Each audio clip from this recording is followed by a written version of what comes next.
as our Second Cup conversation speaker today. She's going to be talking about the walled city and our beloved site here, the Powder Magazine. Katherine Saunders Pemberton is a native of Virginia and graduated from Mary Washington College with a BA in historic preservation. Katherine has worked as an archaeologist, as a city tour guide, as an education specialist at the Charleston Museum, and for nearly 25 years, she was the Associate Director of Preservation and the Manager of Research and Education for Historic Charleston Foundation.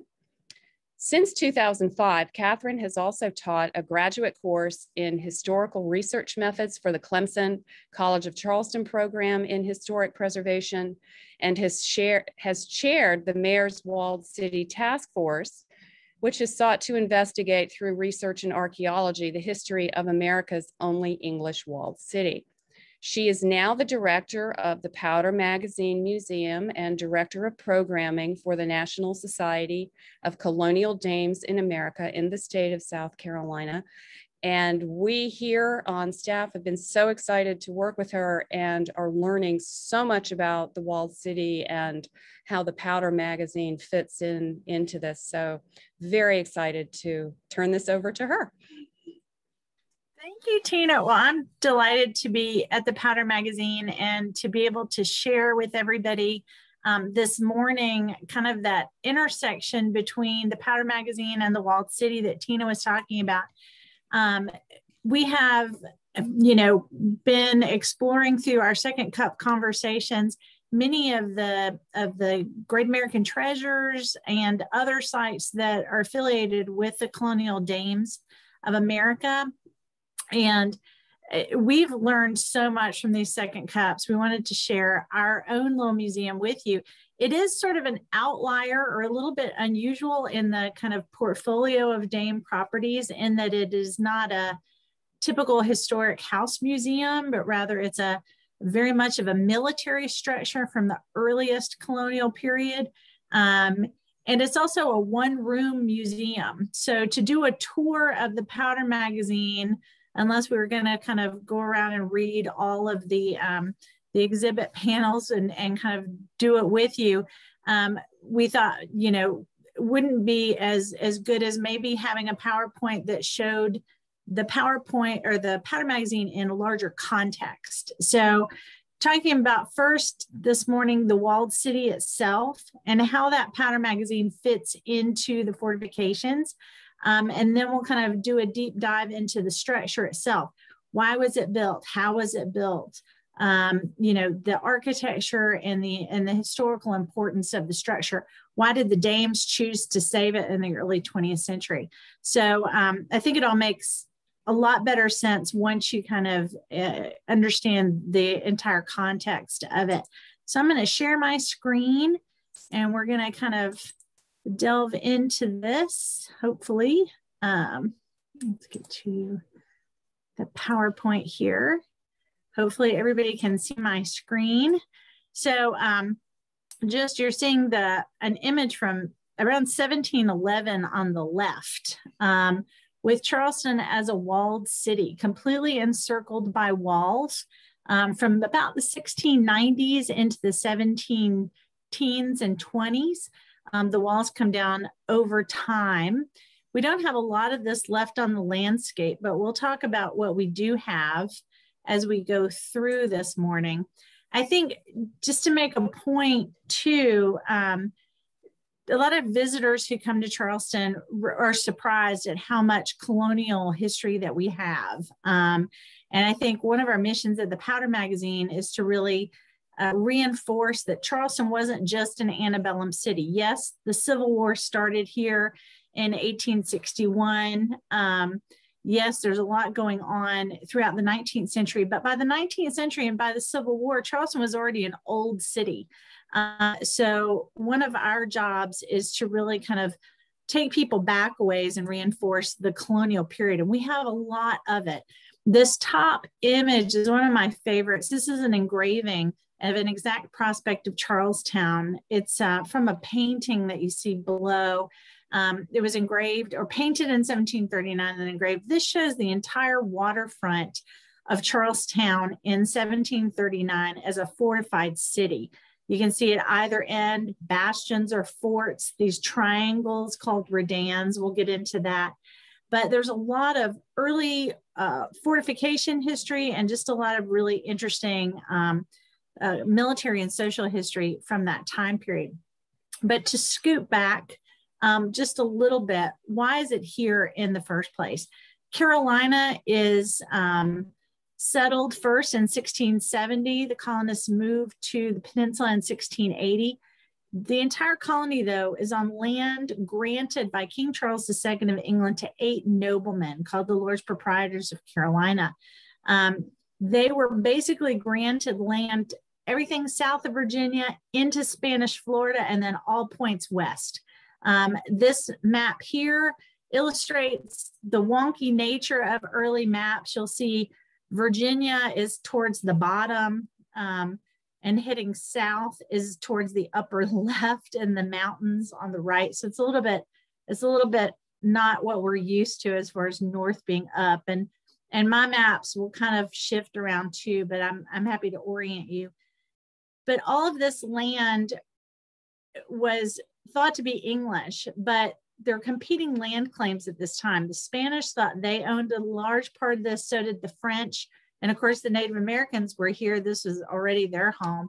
So there's a lot of competing land claims and interests, which makes this region fairly volatile. The proprietors were here, granted this land to make money. This was a business colony. However, you can't do business, you can't have commerce successfully until you have defense and until the situation between competing interests kind of calms down. So hence the need for fortifications.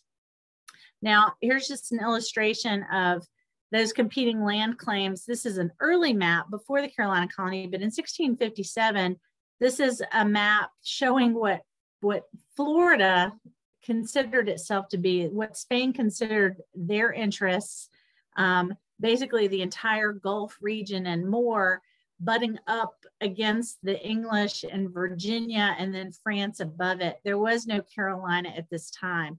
But again, everybody thought they had a larger piece of the pie. The Spanish and the English were really butted up together because the Spanish were in La Florida. The English are coming in starting in 1670. I don't think it's any coincidence that in St. Augustine in Spanish-controlled Florida, that they're constructing their giant fort, the Castillo de San Marcos, starting in 1672, when the English had just sort of founded their colony in 1670. The Spanish were just as nervous about the English as the English were about Spanish. And we'll talk about the ways that they're constantly harassing each other and trying to get the other one gone for a little while. But again, all this is happening to our south, and you can see the bottom illustration of the Castillo de San Marco at the corner of the later walled city in St. Augustine. Now, when the colonists in Carolina are moving from their temporary settlement on the Ashley River to the peninsula of Charleston in 1680, they immediately go for the highest ground possible. And they're putting their walled city, their first city, on 62 acres of high ground in between these two creeks that you can see right here. And just to orient you, if you know Charleston, this creek, Daniels Creek, becomes the market. This creek, called Vandross Creek, becomes Water Street. This wonderful line here is basically where East Bay Street is now. And it was almost a pretty sharp drop off to the Coop River, which made it an ideal colonial waterfront for trade. But this is where the walled city went. Of course, this is a marshy, kind of low-lying, mostly area. A lot of the peninsula was later filled. Probably more than 30% was filled land eventually to get to our present day. So they're thinking about fortifications. They're also laying lot lines out. They're putting streets in. So there's a lot going on in this first period, but defense was probably the biggest importance.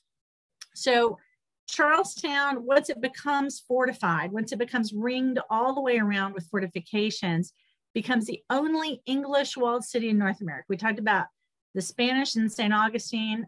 Later, the French in Quebec are building their giant fortifications.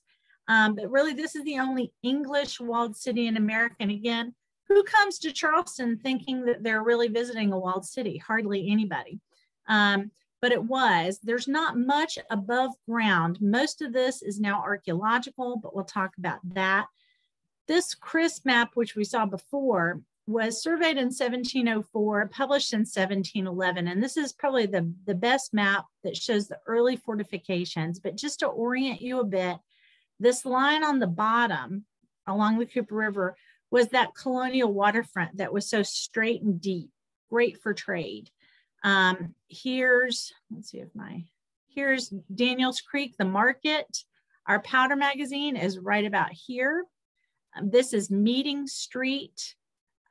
Water Street is that creek, and then East Bay again. This is Broad Street, heading between the drawbridge at Meeting and Broad, what we now call the Four Corners, heading down to the Half Moon Battery, which is now the old Exchange building. But this, if you were to walk it, it's not a giant area, but was the high ground, and it was a very smart place to settle. Again, as I mentioned, lots of harassment going on back and forth between the English and the Spanish. Governor Moore of Carolina had gone down to St. Augustine to sack the city and laid siege to the Castillo de San Marco in 1702, I believe. Burned the town to the ground, couldn't take the Castillo, but then later the Spanish come and attack Charlestown in 1706. They're repelled by Governor Nathaniel Johnson in the middle, and Colonel William Rhett, the bewigged gentleman on the right.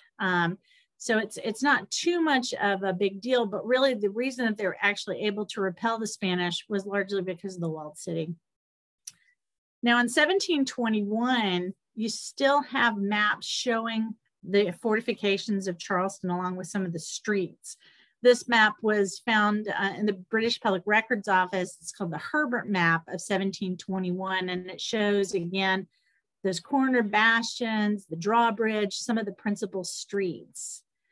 By 1721, though, let me go back just for a second. A lot of these walls had started to kind of come down. Now, this area along East Bay Street at the bottom of your screen, these fortifications fronted the harbor. They were made out of brick and very substantial. The other three walls and the drawbridge and the bastions, we believe were made of earth. So you would dig a ditch, you take that volume of earth, create a wall. So you've got a ditch and a wall, or fortifications like bastions, sometimes with timber elements. And it was a very quick, effective, easy way to build fortifications. But if you needed to move them, you just push the wall back over into the ditch and expand. And it's my belief that the early colonists and even the proprietors knew that the town would grow. And so hence the reason for the earthen fortifications on the back.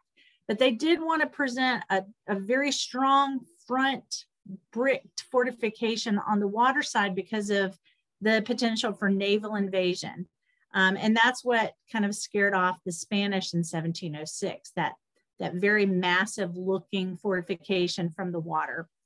So by 1721, some of the earthen fortifications on the backside of town are coming down, but you can see in 1739, that brick wall along the harbor is still very much in evidence. It's still very visible. The town, it presents a very well fortified view to the water. Now this painting and again, this engraving were done about a minute before a major fire in 1740 burned a lot of the town. There were fires in 1740, 1778, 1796 that really decimated a lot of the architecture. However, as we'll see, a lot of times people would just build back. They're building on the same lot lines, certainly, and sometimes they're using the same foundations to build back. So a lot of the walled city has still got this very tight, constricted, dense architectural appearance, which is pretty fantastic. Again, a lot of these buildings are gone today, but that colonial waterfront still is very visible. Now, this is a map from the same time period, same year, 1739, and you can really see how the city has grown outside of the lines of these fortifications. In 1739, they drew this map of the fortifications, but noting that the north, west, and south walls had largely come down. So they're really just on this map showing as a placeholder. The place where the drawbridge was has now become a civic square, what we now call the Four Corners of Law. It's no longer the entrance to the town, but really it's kind of become the middle of town. The bustling waterfront down here, where you would expect to see Rainbow Row and East Bay Street and where the Battery Surf starts. This has always been the most densely populated part of town. The Powder Magazine, we'll see in a little bit, was put far away from that bustling waterfront, especially if a naval assault was coming. They wanted that Powder Magazine to be as far away from cannon fire as possible. But even though the city is expanding and those inner walls are coming down, being pushed back over into the moats, that harbor side, even in the 1760s, when people draw Charleston, and this is a powder horn that was etched as a souvenir for a British soldier, they still show this very dense, tight, urban environment, but they also show the walls along the waterfront. So that's a very important part of the city. You can see Granville Bastion here, and the curtain wall along the water, different churches and houses. It's very dense construction. But by the last part of the 18th century, the Revolutionary War has come and gone. Most of the fortifications, if you look to the left, along that Cooper River waterfront, a lot of those fortifications that used to be right on the water, that brick fortification, have become landlocked through wharf construction, dock construction, silting up between the docks. And so the fortifications that used to present such a strong visual on that waterfront are now kind of inland, and even the east side of the walled city is becoming somewhat landfilled and landlocked. After the American Revolution, the government is basically selling any remaining fortifications out of public ownership into private ownership. You could buy, for example, one of two bastions or a redan on the bay and clear away the fortifications and build your own house if you'd like. Wouldn't you love to travel back in time? I would. So here's basically what the walled city looks like if you kind of plunked it down on an aerial of today's Charleston. Again, all of these walls came down from an earthen perspective to enlarge the town, but even this, what used to be the waterfront, is now landlocked, and you can see how much development has taken place. And what used to be the water are now expanded streets. So I've thrown out some terminology like redans and bastions and half moons, just to give you kind of a primer a little bit. Obviously, we kind of know what a drawbridge is. This was fed into by King Street, or the King's Highway.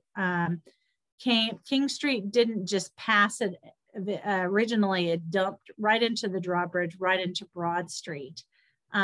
These corners here are called bastions, and they're basically like little mini forts at the corners. And they would have all had structures inside. Some contained powder magazines, some contained storage for weaponry and other things. The walls between the bastions and these little triangles is called a curtain wall. The little triangles themselves are called redans. And then this half moon that we'll talk about down here. As Tina mentioned, in 2005, Mayor Riley put together a group of interested historians and citizens and site managers, and we called it the Mayor's Walled City Task Force, because what we were realizing was that while we were interested in this early colonial fortification landscape, a lot of visitors knew nothing about it, and even a lot of residents didn't, because most of this is archaeological.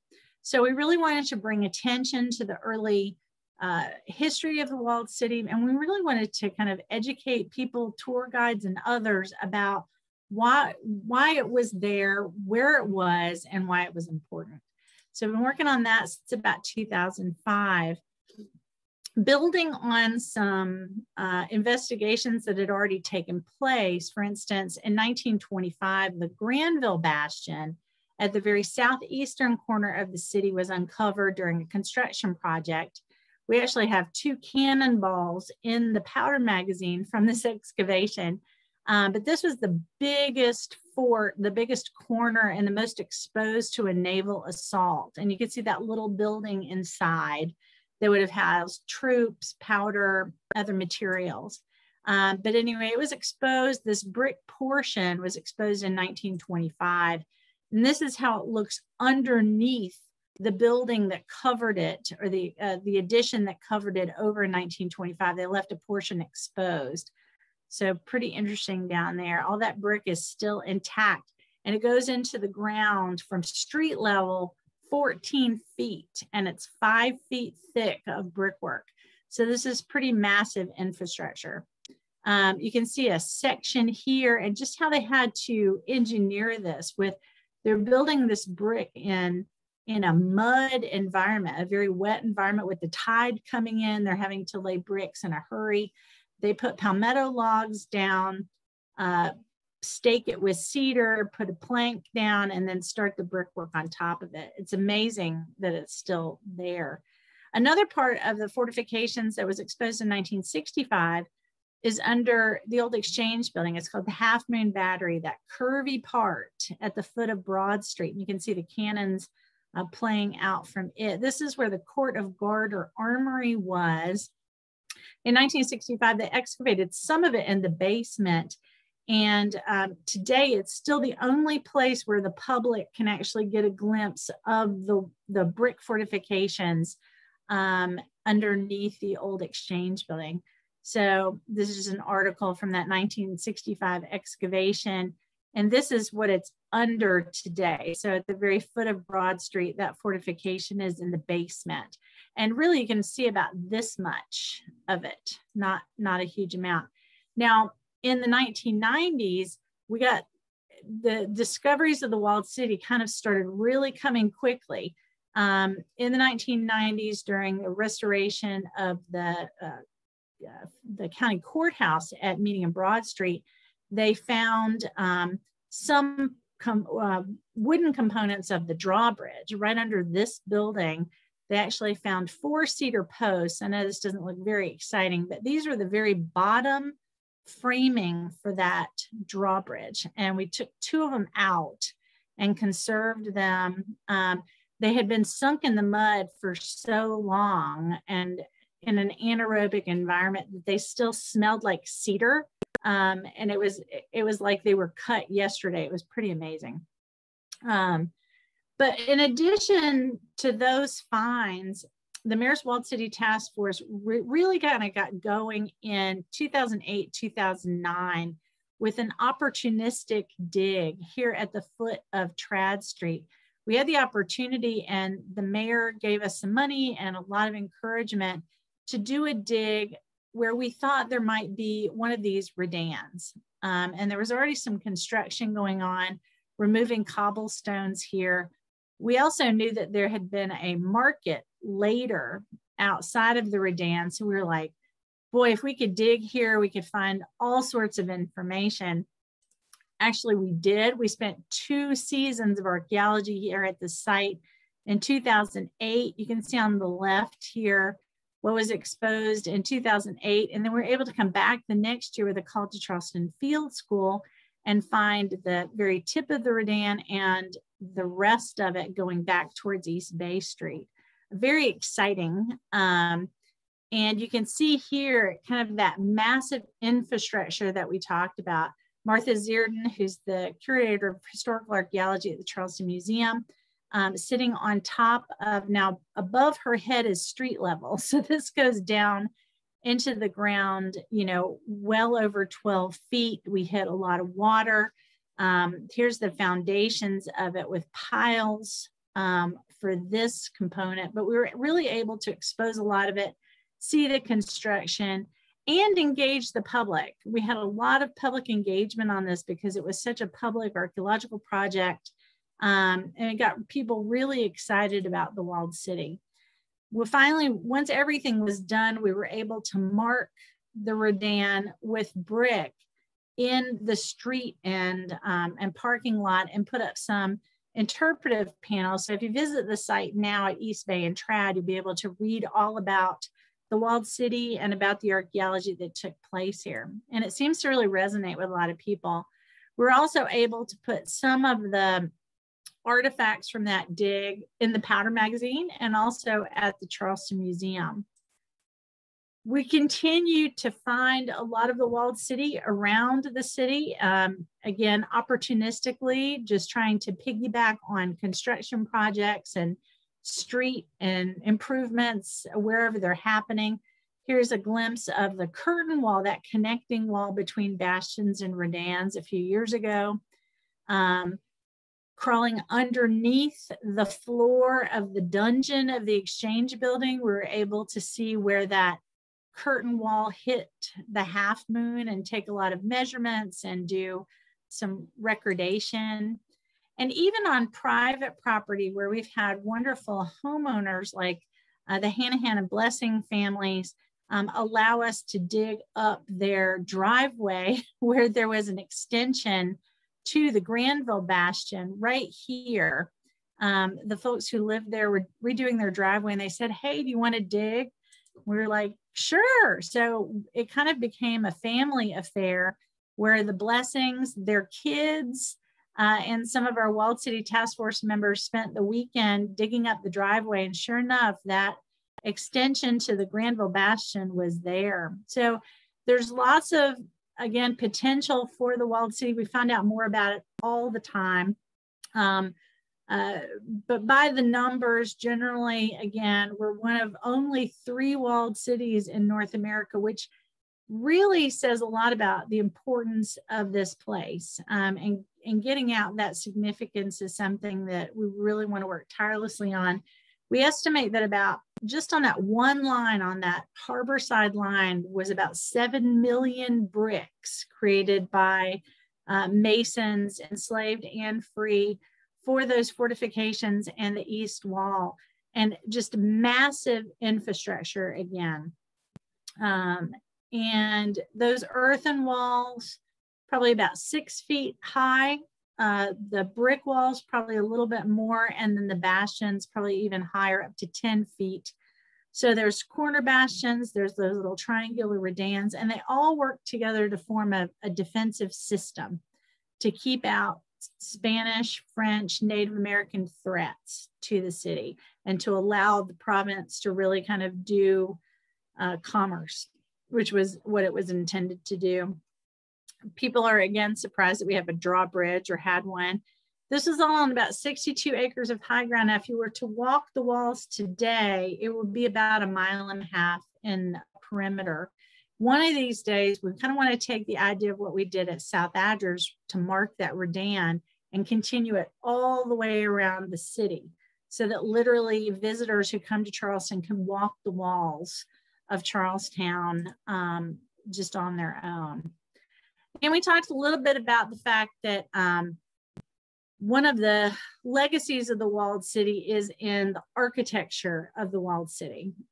Most of the fortification system is below ground, but again, you can still get a sense of that dense architectural walled city when you walk around streets like Trad and East Bay and Lower Church Street. That tight, constricted construction is really kind of more like a European walled city than something that people generally see in America. One thing that is above ground, and finally, to talk about the Powder magazine. So I hope that that overview kind of puts this into context a bit.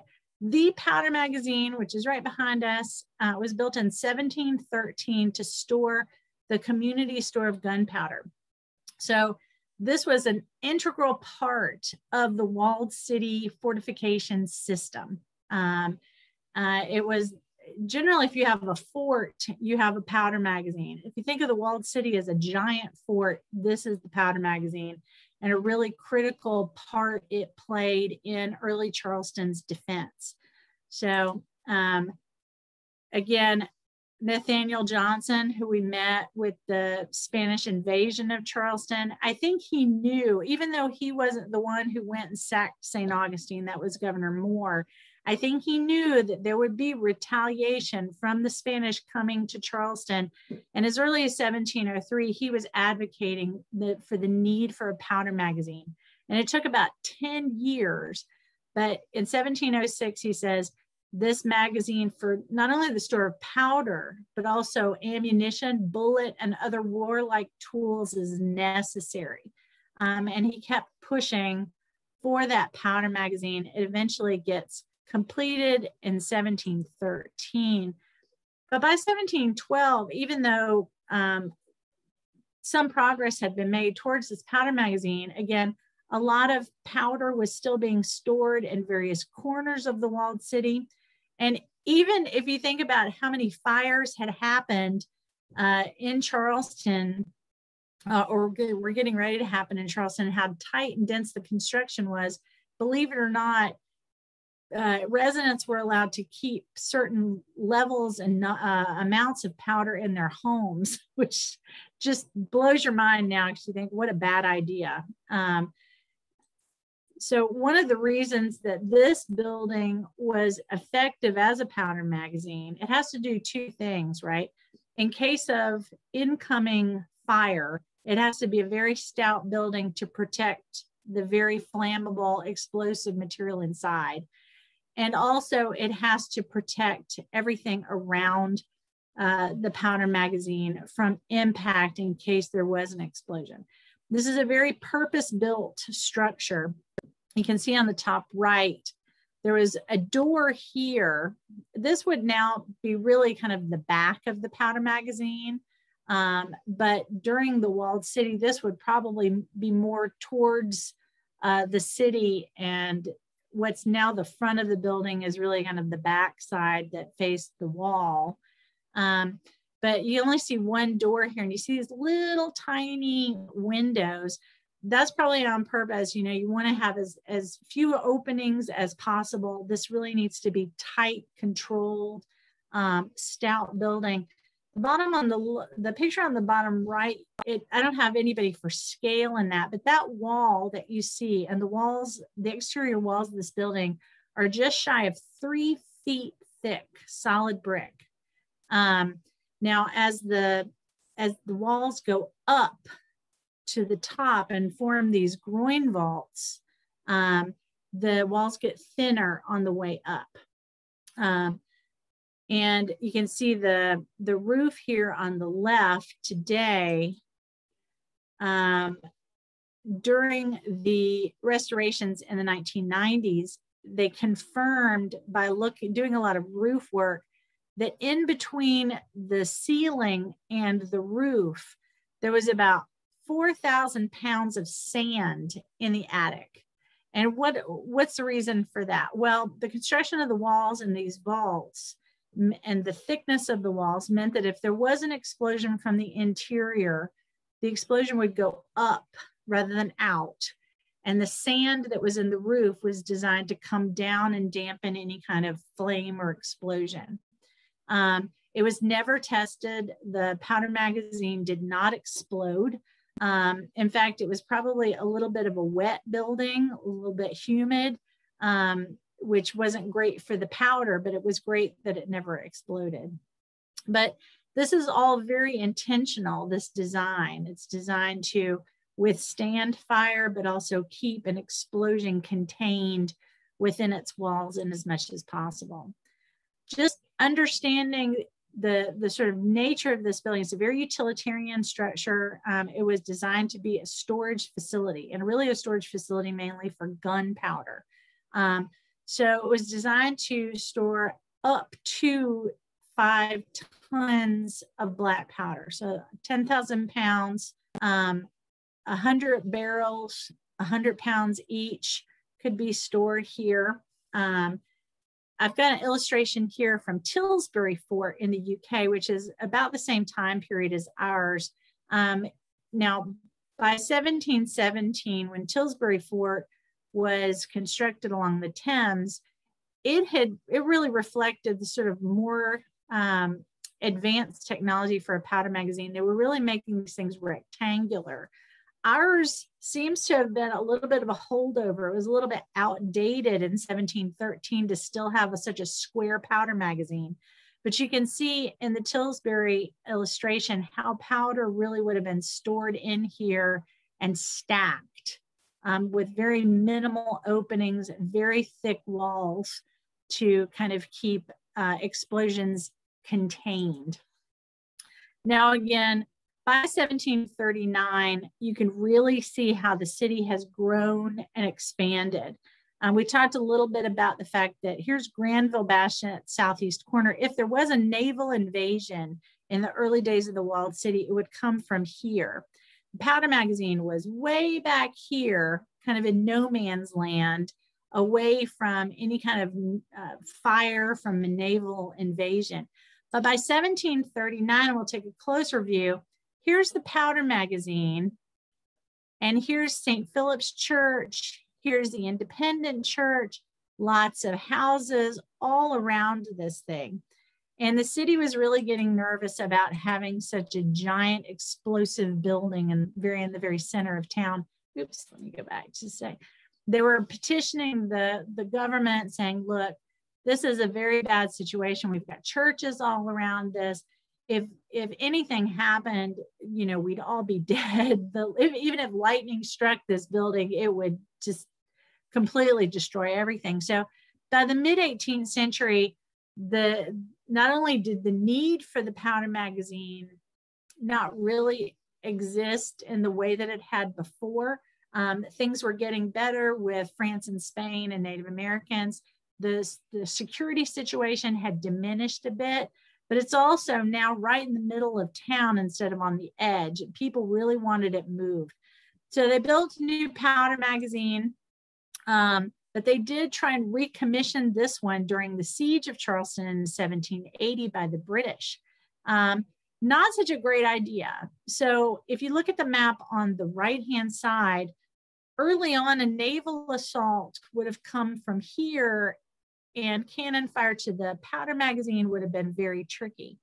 The British, however, when they besieged Charleston, were coming by land, and they were coming straight down the peninsula. In May, just before the surrender of Charlestown to the British lobbed a shell that landed about 10 yards away from the powder magazine, full of powder. So General Moultrie decided this is a really bad idea. He had the powder that was last in the powder magazine moved to the basement of the old Exchange building, which we had seen is the location now of the Half Moon Battery. So this is really kind of kaput for the powder magazine as a functioning powder magazine. You can see this plat from 1801, which really shows it's kind of like an old-fashioned outlier at this time. It's not addressing Cumberland Street straight on because it was there before Cumberland Street was there. It's really kind of at a tilted angle because the wall of the walled city was at a tilted angle. Now by 1860, this is a Harper's Weekly from November of 1860, and very shortly, the Ordinance of Secession would be voted on in Charleston, and Charleston would secede from the Union. But Harper's Weekly is showing it as this sort of quaint, ancient little building in Charleston. So even by 1860, it was considered this little ancient holdover from a different era. In the 19th century, it's used variously for different things. We believe that this side here, which is now our front, again, was probably the back. that faced that northern wall. Probably this opening was cut for its use as a livery stable. During archaeology here, there were also print materials pointing to its use as a print shop, probably a blacksmith shop here too. Most intriguing though was when the powder magazine was returned to the ownership of the Izzard family and then the Manigault family. The Manigault family used this as a wine cellar. And one of my favorite illustrations that we have in the powder magazine is this inventory of wine and Madeira. I love this part. It says, the finest Madeira wine ever imported into the city by the ship Belvedere in 1832, which I bottled myself and placed it for 22 years in under a hot shingled roof. Now I've transported it into a shelved closet made purposely for it in the old magazine on Cumberland Street. And it's going to remain there until my death, and then it'll be divided equally into my sons and daughters.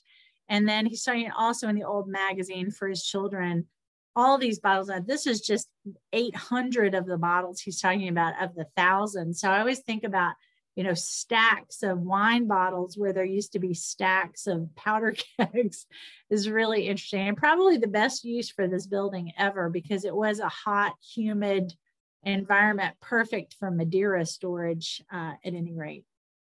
But by the early 20th century, this place was in rough shape. This is a very, again, purpose-built building. It's a very heavy building, and it was in pretty ragged shape. But thankfully, the National Society of the Colonial Dames in America in the state of South Carolina formed in 1893 and purchased this building in 1902. We're actually coming up on an anniversary, I think, on April 26th. 1902 is when they purchased this. And this illustration is not too long after that purchase, but I think it's really fascinating too, that you can kind of see that this incredible military structure has been completely feminized with the sort of decorations and the furniture. This at first was going to be kind of the clubhouse meeting house for the South Carolina Dames. They quickly realized that it really should be shared with the public, and shortly thereafter opened it as a museum and historical site. It was really the first one in Charleston to be opened as a museum. So really a really early first preservation effort by the colonial dames. Here it is in, I think, the 1950s or 60s. And just as a side note, when I first moved to Charleston in the early 90s, it didn't look too different from this. There were still the dresses and the cases, and it was just, I loved it. I just thought it was the coolest sort of old school museum ever. We have made a lot of changes since then.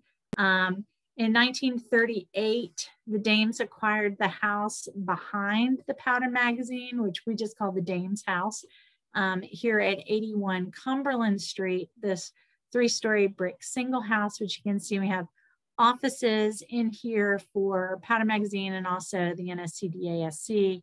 And it connects actually to the powder magazine with what we in Charleston call a hyphen, which is where we now have our gift shop and admissions area. In the 1990s, the Dames realized that it was probably a little beyond their scope to undertake the necessary renovations and restoration that was required for this building, because it is so specialized and it is so important and rare and significant in so many ways. And Historic Charleston Foundation stepped in and helped the Dames. And this is actually when I first started working for Historic Charleston Foundation. I remember some of this restoration going on. They really looked at the structure as a whole, primarily the roof, which is very heavy. A lot of the brickwork needed work. And they also brought in archaeologists from the Charleston Museum, Martha Zierden and others. So you can see the archaeology going on outside the structure and what's now the cannon yard, and then inside the structure too. A lot of amazing discoveries that led to a lot of information about the structure itself. So today, a little bit different. We have a lot of exhibits. We have collections on display. We have a 3D walled city model that's interactive. We have powder kegs. We talk about armament. We talk about cannons, gunpowder, military history in the walled city. So this small little building, this one room structure actually accomplishes quite a lot in interpretive ways. You can see our interior there, and John Young, our operations manager. We actually have a lot of events in this small space too, at least pre-COVID, and we're hoping to get back to that. One of the things that we're actually able to use the building and the cannon yard for is educational outreach to K-12 and visitors who come by. You'll see our colleague Tina in the lower left explaining our cannon to a group of visitors just a few months ago during COVID. Kids and adults love hearing how all this shakes out, and there's a lot of science and a lot of math and a lot of history that comes from just explaining how a cannon worked. So we're hoping to get back to our educational school children mission really soon here. We mentioned at the top of the hour that we're going to keep doing some Zoom programs. I hope you will join us in May. We're going to be sending you Second Cup conversation recordings throughout the month of May, but we'll also hope that you join us for a Zoom series, which we think will be really fascinating. And again, putting everything in context, a larger context about some of these walled cities from Charleston kind of and expanding out. But that'll be going through May. It's very international. We have Bermuda, which is technically, I guess, a British Isle, and we have Quebec, which is in Canada, and then we have the Southern United States. So we hope you'll join us for that. And I guess with that, I'll take any questions that anyone has. Let me stop sharing here. And oh, it stopped here. There we go. All right. I don't know if anybody typed in questions or not. Yeah, we do have a question from Mrs. Bridges. Was there a prototype for the design of the wall in Europe? There's some evidence. And again, you know, a lot of the, I should say right from the outset too, that I did a lot of the early walled city research, but then very quickly it kind of went past me, and our walled city task force historian, Nick Butler, that many of you probably know, has done a tremendous amount of research into the walled city. It seems very likely that the fortification that we have, really it fits to the landscape so beautifully that it doesn't look like it was sort of a cookie cutter design that was just plunked down, but somebody obviously knew what they were doing, had experience with military fortifications and military engineering. But it really comes out of the school of Vauban, the Sebastian de Vauban, who was the sort of French military engineer that designed many of the fortifications around Europe. When the powder magazine was under restoration, Historic Charleston Foundation engaged Geoffrey Parnell, who is then the keeper of Tower history at the Tower of London, to kind of come and take a look at the powder magazine. He was the one who told us that it was kind of unusual to have this old-fashioned square powder magazine in 1713 when technology had really made most of them rectangular. Geoffrey also was very interested in the walled city. And his impression after looking at many, many walled cities in connection with the Tower of London was that this fortification that we had in Charleston was extremely well done, that the angles of the bastions and the redans for a crossfire situation were well done, and it wasn't just slapped together. So it seems like it was very professionally done, but it also had to be fitted in to the environment, which was tricky. It was low, it was marshy, and all that. So it seems like a good marriage between professionalism and kind of responding to a situation on the ground. All right, so a few comments. It's amazing to see the TPM outfitted with silver candelabra, oriental rugs and furniture. And today, especially with, it would be a curator's nightmare with the lack of climate control we have in there, but I love the old pictures of it. Yeah, the dress that yeah. was in there was kind of amazing. And, you know, to think about having really 18th century fabric in this kind of humid environment, isn't it? Yeah. I just think I think there's a paper waiting to be written, though, on that sort of intersection of the masculine and the feminine. You know, I mean, most of the time you have to really hand it to the ladies, the early ladies of the NSCDASC. They didn't gravitate towards the beautiful house museum. They really went for the sort of very masculine, tough little bulldog of a building to save. And then they really kind of feminized it in a way. And I was just thinking about the date coming up. The Dames have owned this building for 109 years, I guess. Is that right? Next year it'll be 110. 20. Oh my gosh. Yeah, next year. Yeah, so 120 years, much longer than it was ever a military or like a powder magazine, probably in active use. So kind of really interesting. Here is a question. Do you know at what point the city decided to do away with the walled city? Well, it seems to have been, you know, historians love to put definitive dates on everything, but the walled city kind of defies that because it goes up very gradually and it comes down very gradually. We know that with the earthen walls, they're starting to come down as people just get irritated with having barriers in their way. And the government is having to pass ordinances that say, don't remove the earth from the ramparts or you'll be lashed or fined or whatever. So it's happening over a long period of time. But anytime somebody pushed the wall over into the moat, it created a vulnerability for the walled city. It seems as if by the mid 1720s, all three of those walls are gone off the landscape.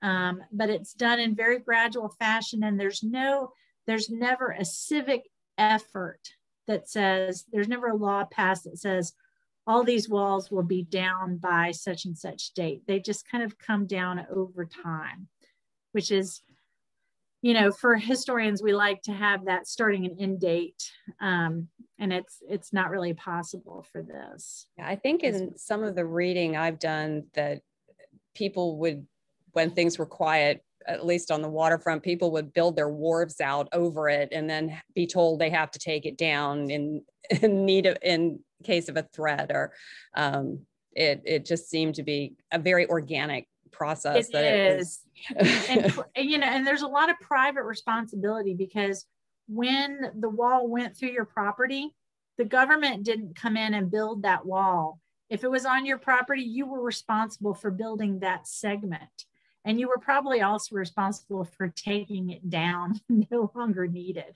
So if you think of it, it is very organic, and it is very much an individual responsibility for defense for the collective. So it's not what we're used to, for sure. What is now in the Granville Bastion location? So today, the Granville Bastion is covered up by an addition that was put on the Misroon House, which was built in 1801, kind of inside the lines of the Bastion. And it's now the headquarters of Historic Charleston Foundation. So when I worked for Historic Charleston Foundation, I could go in the basement of the Misroon House, shimmy through a little opening by crawling on my belly and kind of dropping down to get that photograph.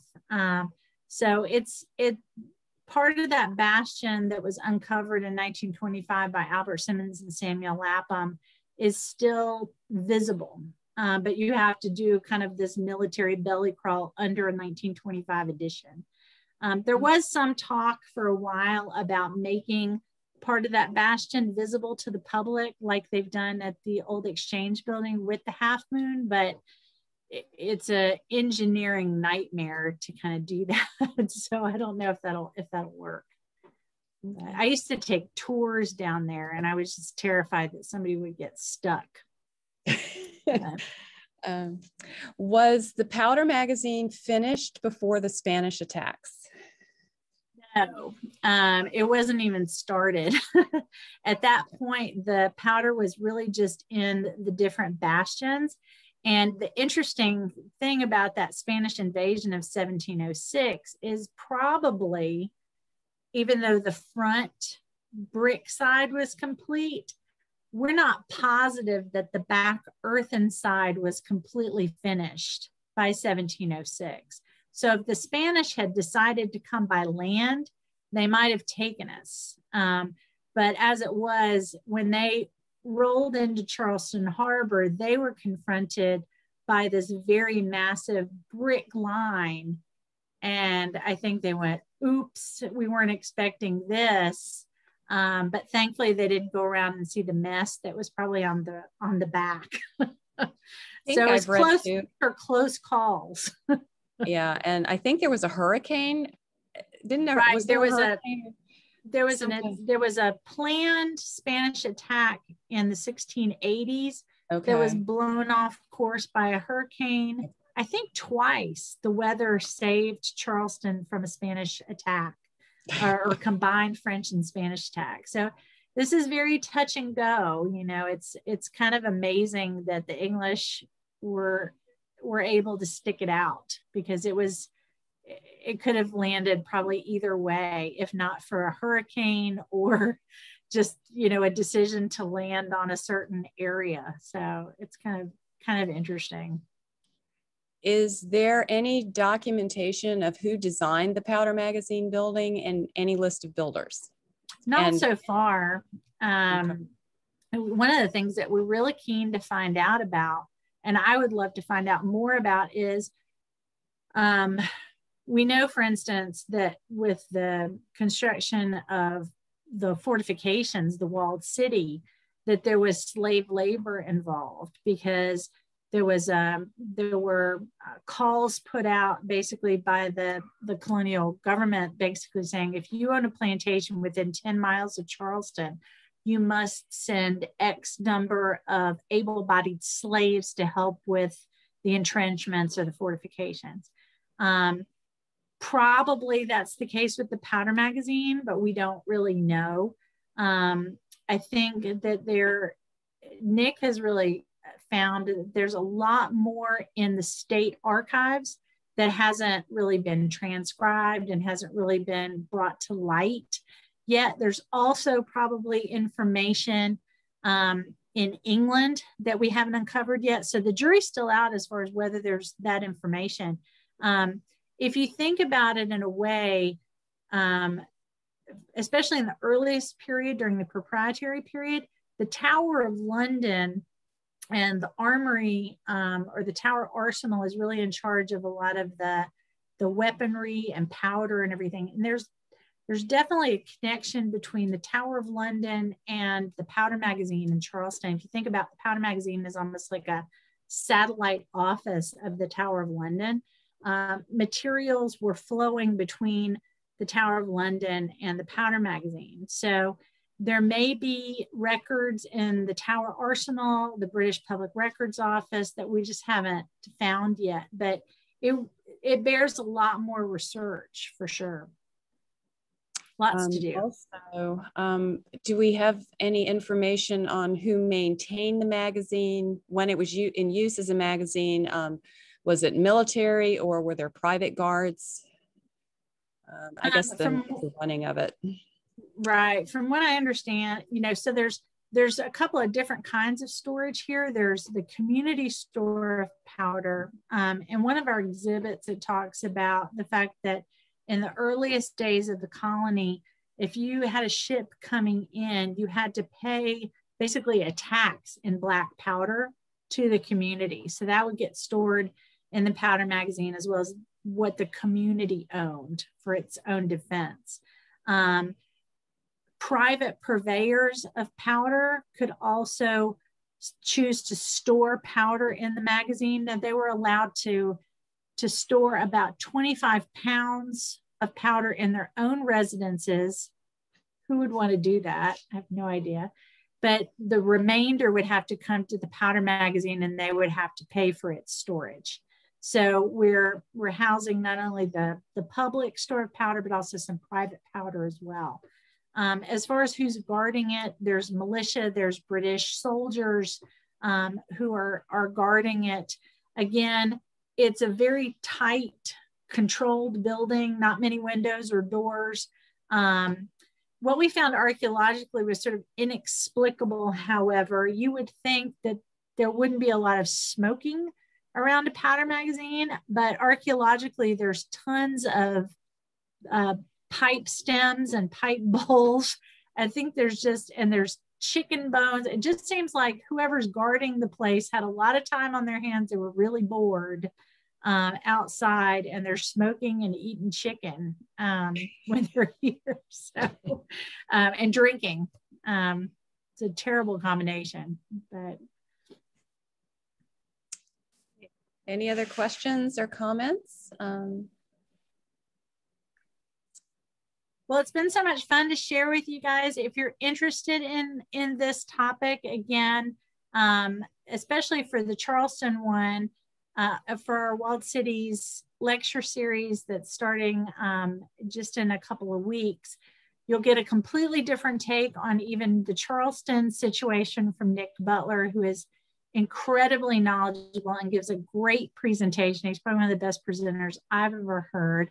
As well as we have a wonderful presenter, as Tina said, and Dr. Smith, who is at the Jimenez Fatio House in St. Augustine. He gave us a great second cup conversation and is going to talk to us about St. Augustine, and really just wonderful speakers throughout. So I hope that you get a chance to register for that. I think it'll be a lot of fun. All right. Well, thank you, Katherine. That was fabulous. Really interesting.